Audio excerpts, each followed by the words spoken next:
Teddy Riner, bonjour. Merci de nous accorder du temps entre deux entraînements. On est à quelques semaines du début des Jeux Olympiques et Paralympiques de Paris 2024. Comment ça se passe? Comment ça va? Ça va très bien dans la tête, physiquement. Le judo va bien, donc voilà, je dirais que je me sens bien. J'ai hâte que ça commence. 4 ans d'attente. Et c'est pas pour un petit événement, c'est les Jeux Olympiques. Donc c'est mes 5e, mais ceux-là, en tout cas, ils ont une saveur particulière. À la maison, devant les amis, devant la famille, devant tous ceux qui m'ont toujours supporté. Ça peut être quelque chose de grandiose. Comment est-ce qu'on gère ça? C'est la préparation physique, préparation mentale? C'est un tout. Un sportif de haut niveau, c'est quelqu'un qui va être bon à peu près dans tous les niveaux. C'est pas, il va être plus fort en judo, moins fort en mental. Non, il faut être bon dans tous les niveaux. Donc c'est bosser avec la psy, tout le côté mental. C'est bosser avec le préparateur physique, tout le côté physique. Et bien sûr, le judo avec tous les entraîneurs que j'ai mis autour de moi. Comment est-ce que ça se passe justement? Est-ce qu'il y a une pression supplémentaire? Inévitablement, le fait de le faire bien sûr. Ici. Il y a deux pressions supplémentaires. Et la première, c'est quand on gagne et qu'on a déjà gagné 2 fois le titre, forcément, il y a une pression d'échouer au pied du podium. De se dire, est-ce que c'est pas la compète de trop? Ensuite, il y a ce phénomène qui est les Jeux Olympiques. Combattre à la maison, devant le peuple français, devant tous ceux qui vous connaissent, les regards ils vont être braqués sur vous. Puisqu'à chaque fois qu'il va y avoir un athlète français, chaque fois qu'il va y avoir quelqu'un, les caméras vont se braquer. On est à la maison. Donc c'est gérer tout ça. J'ai un peu l'habitude. J'ai cette expérience. Mais même si on a cette expérience, même si on a l'habitude, même si on a déjà pratiqué les Jeux Olympiques, chaque événement est unique. Chaque événement a son histoire et chaque événement a son importance. Le judo, c'est un sport individuel et en même temps, on n'est jamais tout seul. Il y a tout un staff autour. Bien sûr.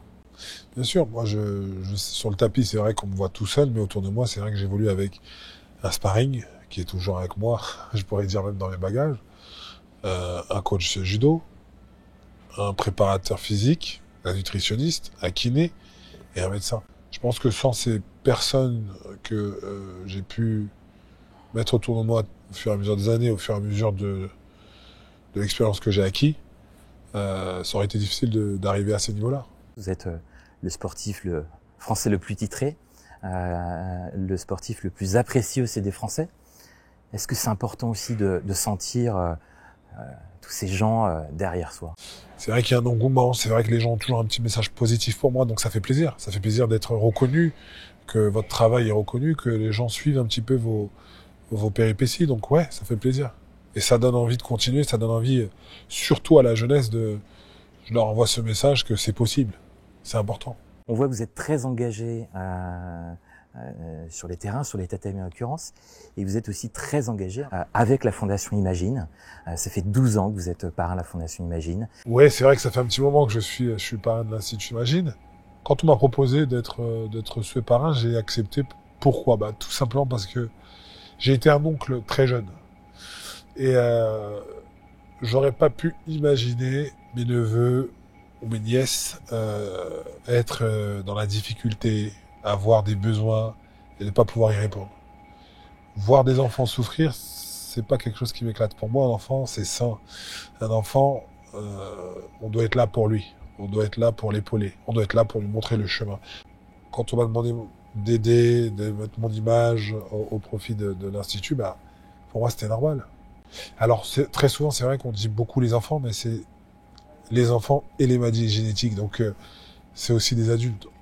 Mais ce qui a vraiment poussé, c'est dès que ça touche les enfants, voilà, je suis toujours là. Et ce qui fait le prof aussi de cet institut, c'est qu'il y a les coursives avec autour, tout le monde se croise, tout le monde échange. Ouais, j'ai eu l'occasion de voir ça, j'ai eu l'occasion de bien visiter cette bâtisse qui abrite cet institut, les chercheurs, les cobayes, parce qu'il faut en parler, on a besoin de cobayes, on a besoin de pas mal de choses pour faire évoluer la recherche. Et c'est vrai que quand on vient en journée ici, c'est vivant. Tu vois que c'est un échange, c'est quelque chose qui essaye, qui est futuriste, qui est toujours en mouvement. Ça grouille de partout. Je pense que ça a été une excellente idée de voir certains patients et de voir que la recherche avance, que de temps en temps, les enfants, les parents peuvent regarder, ou même Les gens qui viennent peuvent regarder, voir que ça bouge, que les choses essayent d'avancer. Et à contrario, les chercheurs, eux, voient pourquoi ils se battent, pourquoi ils essayent de faire avancer la recherche, pourquoi ils travaillent tous les jours d'arrache-pied. Pour vous, c'est quoi le combat? Le combat de l'Institut Imagine, c'est à partir du moment où un patient vient vous voir, c'est d'essayer de trouver la solution, la cause, le pourquoi du comment, et de mettre on va dire, cette usine qui est ce bâtiment, cet institut où les chercheurs sont, c'est de tout faire pour pouvoir trouver la solution au problème, de résoudre des problèmes, ouais. De redonner espoir à ces patients qui, à un moment, ne croient plus en rien, sont désespérés, parce que j'en ai vu ici. Donc forcément, on a envie de les aider, on a envie de leur redonner soin, on a envie de faire avancer tout ça, que ce sourire revienne sur la figure de cet enfant, ou de cette personne, de ce patient. En fait, mon rôle, moi, quand je viens ici, quand je viens voir les petits, les enfants ou certains patients, c'est de leur redonner le sourire. Leur redonner le sourire, pourquoi? Parce que un enfant qui sourit, ou un patient qui sourit, ça aide, c'est prouvé. Il va guérir mieux, il va accepter le combat beaucoup mieux, et on aura beaucoup plus de facilité à combattre. Quand on a un patient qui est défaitiste, qui est dans la négativité, c'est compliqué. Est-ce qu'il y a des similitudes avec un sportif de haut niveau? Il y a des moments de doute et des moments d'espoir. Il y a une similitude, elle est simple. On a un projet, un objectif. Moi, le mien, c'est la médaille d'or. Le chercheur, ça va être de trouver l'antivirus, le médicament, la chose qui va faire la différence et qui va combattre. Quand la personne, elle vient ici, elle a un problème et elle attend une réponse, une solution. Donc, ouais, il y a beaucoup de similitudes, le courage, l'envie de se dépasser. Je pense que c'est les deux plus grosses que je vois. Croire en soi, croire en son projet. Le doute fait partie du jeu. Après, c'est ta manière de comment le combattre. Comment arriver le jour J dans les meilleures conditions. Là, le chercheur, je crois que c'est ça aussi. C'est quand il vient le matin, déjà avant même d'arriver, il a plein d'idées. Il va essayer, il va écrire, il va noter, il va tester des choses. Mais je pense qu'il a confiance en lui. Et il y a une partie de doute en se disant, putain, j'espère que ça va marcher. L'espoir. Et je crois que la vie, tous les jours, nous le dit, nous le répète. Si on veut quelque chose, il faut se battre. Si on veut quelque chose, il faut croire en soi.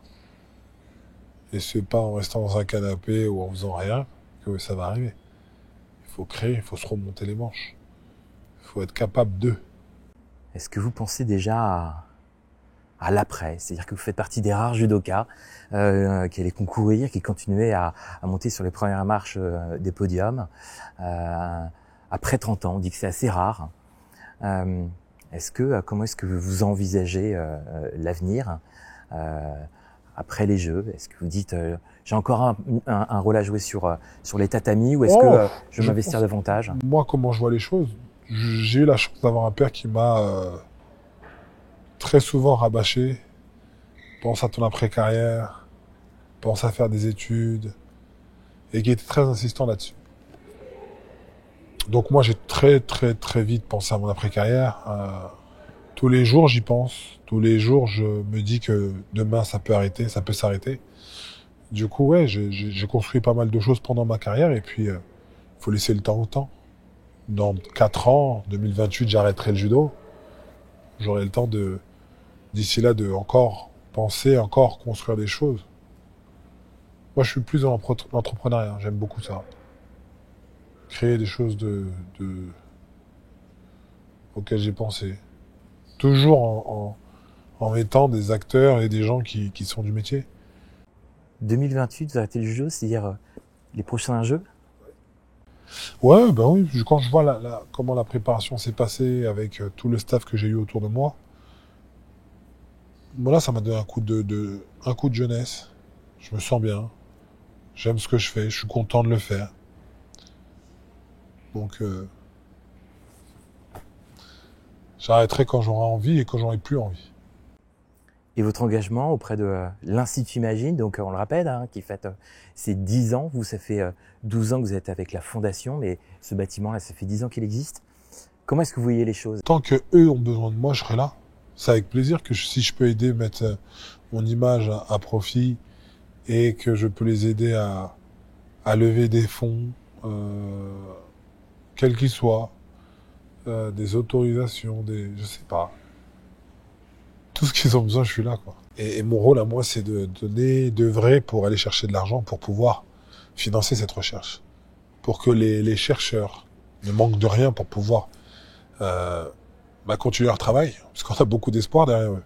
Sans leur mettre trop de pression. On attend, on espère. On a vu aussi tout à l'heure en rentrant sur la devanture, là. Vous êtes comme ça avec les médailles et il manque des médailles. Il manque les dernières médailles et puis du coup on espère aussi... les prochains, on a vu qu'il y avait encore de la place hein, quand même. Oh oui, tout le corps s'il faut. Non, bien sûr, il manque quelques médailles, mais ça fait toujours plaisir de voir le parrain de l'Institut sur la façade. Ça fait plaisir parce que, on identifie un petit peu pourquoi je suis sur cette affiche. Et puis si ça peut demain faire adhérer des personnes qui ont envie de soutenir la cause, c'est cool. Donc si tout le monde donne un petit peu, on ira encore plus vite.